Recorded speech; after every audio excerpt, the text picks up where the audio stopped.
Welcome, traveler. Tonight I'm going to tell you a story. The true story of Aladdin and his magic lamp. But here's what the movies never told you. Aladdin was trapped in a cave, and the only way to escape was to pronounce two impossible sounds perfectly. He couldn't do it alone. He needed help. Your help. So listen carefully. And when I ask you to speak the magic words, your voice might just save his life. Let's begin. In a city at the edge of the desert, there lived a poor boy named Aladdin.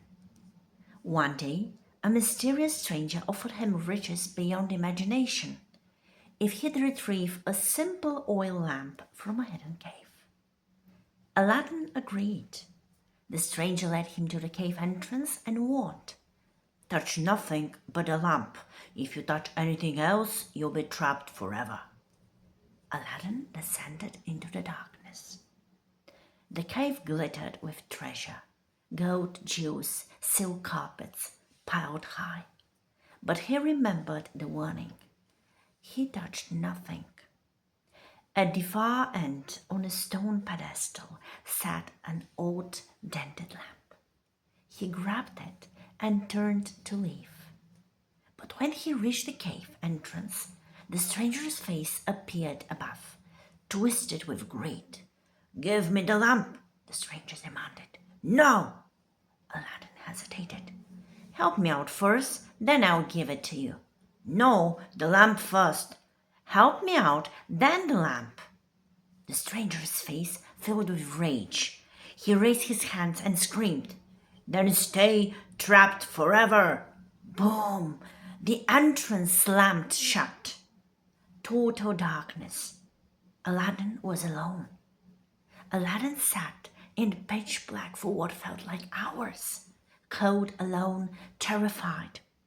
He shouted into the darkness, "Please, somebody help me." Nothing. Then he remembered his mother's words. "When all hope is lost, you must push against the darkness itself." Push. He tried to say it, push against the darkness. No, that wasn't right. He tried again, push it away. Still wrong. Then he remembered his mother's lips, how they pressed together, how they popped open with just breath, no voice. He placed his fingers on his throat and whispered, "Push." Yes, no vibration, just lips pressing then bursting with air. "I must push against this darkness." As he spoke, he accidentally rubbed the lamp. Smoke poured out. The smoke swirled and formed into an enormous figure, a genie, glowing blue, filling the cave with light. "Who summons me?" the voice boomed. Aladdin fell back. I didn't mean." The genie's massive face lowered toward him, then, surprisingly, smiled.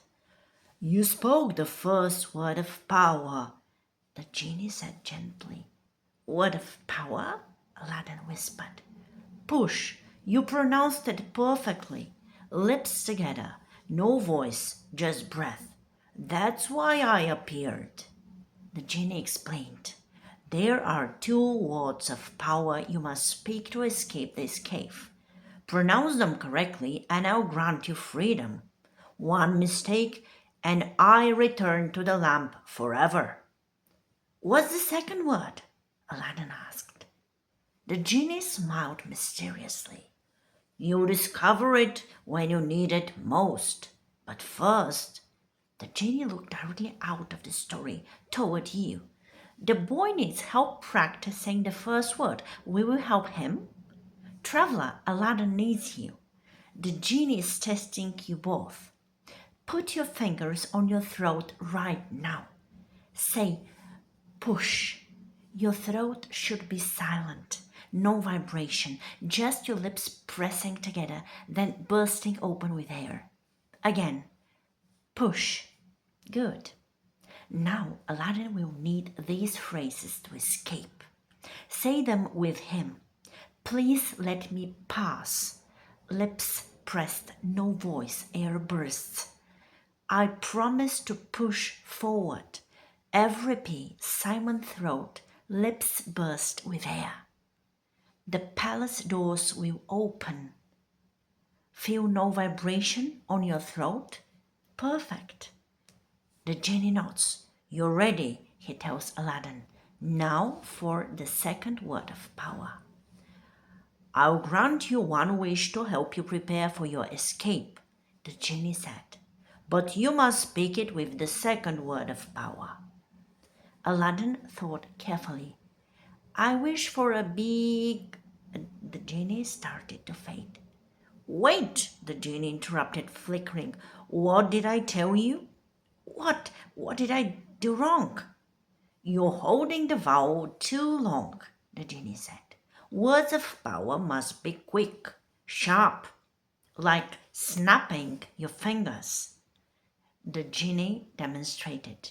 Not big, big, not wish, wish, not sheep, sheep. Cut the vowel short, Aladdin asked. Exactly. Try again. Aladdin took a breath. This time he clipped each vowel short. I wish for a big light to help me escape this pit. The genie's eyes blazed. Perfect. That's the second word of power. Snap! A brilliant light filled the cave. Aladdin could finally see. The genie smiled. Tomorrow, when you need to escape, you use both words of power. But tonight, the genie looked at you again. He needs to practice. Traveler, you must master the second word of power. Say these phrases with Aladdin. Cut every vowel short. Don't let them linger. I wish for a big ship. Vowels cut short. Instant, then done. Sit in the silk chair. Each vowel quick, clipped, immediate. The king will pick 6 cups. No stretching, sharp and fast. Give me a quick fix. Every vowel ends immediately. Good. The genie nods approvingly. You've mastered push, lips pressed, no voice, air bursts. And you've mastered short vowels, quick, clipped, immediate. But remember, the genie warns, tomorrow you'll face the final test, and there is one more sound you haven't learned yet. The genie vanished back into the lamp. Aladdin sat in the cave holding the light the genie had granted. Tomorrow he would attempt to escape, but he still didn't know the third word of power, and without it, he might be trapped forever. Will Aladdin escape the cave?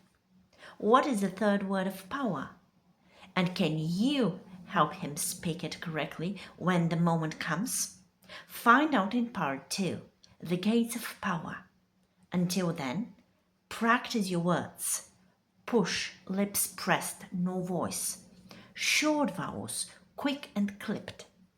Aladdin's counting on you. See you soon, traveler.